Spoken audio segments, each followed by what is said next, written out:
अख्ख्या देशाला संदेश आहे की या देशाची परिस्थिती काय पातळीवर आणून ठेवली आहे मोदी साहेबांनी.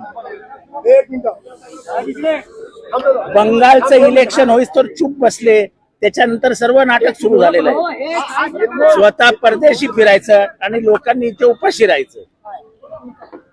एक प्रसिद्ध घोषणा आहे, वारे मोदी तेरा खेल, सस्ती दारू महंगा तेल.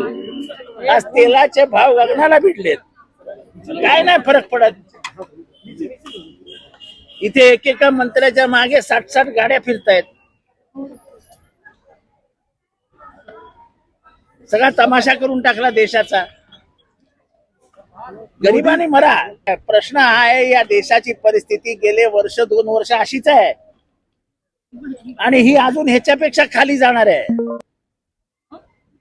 परिस्थिती सुधारणार नाहीये. महाराष्ट्र देशामध्ये कधी नव्हे एवढी महागाई होणार आहे. चायना युद्धाच्या वेळेस लाल बहादूर शास्त्री यांच्या काळामध्ये जशी महागाई झाली होती आणि त्यावेळच्या देशाच्या नागरिकांना जशी अमेरिकेला डुकरांना खायला घातलेली ज्वारी खायला लागत होती, तशी ज्वारी आणि बाजरी आपल्याला खायला मिळणार आहे. ते दिवस परत येणार आहेत.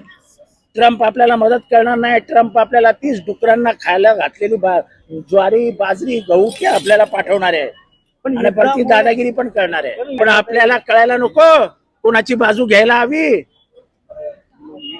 इराण आपला मित्र होता ना. जे बोलतात ना की चलो जिहाद करेंगे म्हणून पेट्रोल जिहाद करा. आपल्या गाड्यांमध्ये पेट्रोल भरू नका म्हणा गाड्यांमध्ये आणि फिरा घोड्या गाड्यांवरनं. अरे गरीबाला घोडा पण परवडणार नाही, त्याला खायला काय घालणार, त्याचे पैसे कुठून आणणार. अहो याच्या पुढे सगळ्यासाठी रांगा लागतील. याच्या पुढे रेशनच्या दुकानांसमोर सुद्धा रांगा लागतील. इतकी वाईट परिस्थिती या देशाची होणार आहे. अहो पण ही कुठली हुकुमशाही. रात्री यायचं नोटबंदी, रात्री यायचं सोने घेऊ नका, रात्री यायचं इंधन वापरू नका. अहो तुम्हाला रात्रीच काय आठवतं? 7 नंतरच ना काय होतं माहित नाही. रात्री 7:30-8ला आता ते इंधन वापरू नका. आता ते बिचारे आमचे चंद्रकांत पाटील ते किती प्रेमाने केसाला तेल लावतात, तर त्यांनी काय करायचं सांगा बरं. आमचं ठीक आहे, आम्ही केसाला तेलच वापरत. अरे कसलं काटकसर, एवढे वर्ष नाही झाली या देशामध्ये काटकसर. अचानक कसली काटकसर करताय. आता महापौरांनी परिवहन मध्ये फिरावं, गाडी आसपासून इथेच ठेवावी. आयुक्तांनी चालत यावं. कामं होणार नाही ना, गाडी शिवाय त्यांची कामं होऊ शकत नाही. हे मोदींनी सांगितलंय. मोदींचा आदेश मोठा का हे मोठे? मोदींनी सांगितलंय काटकसर करा.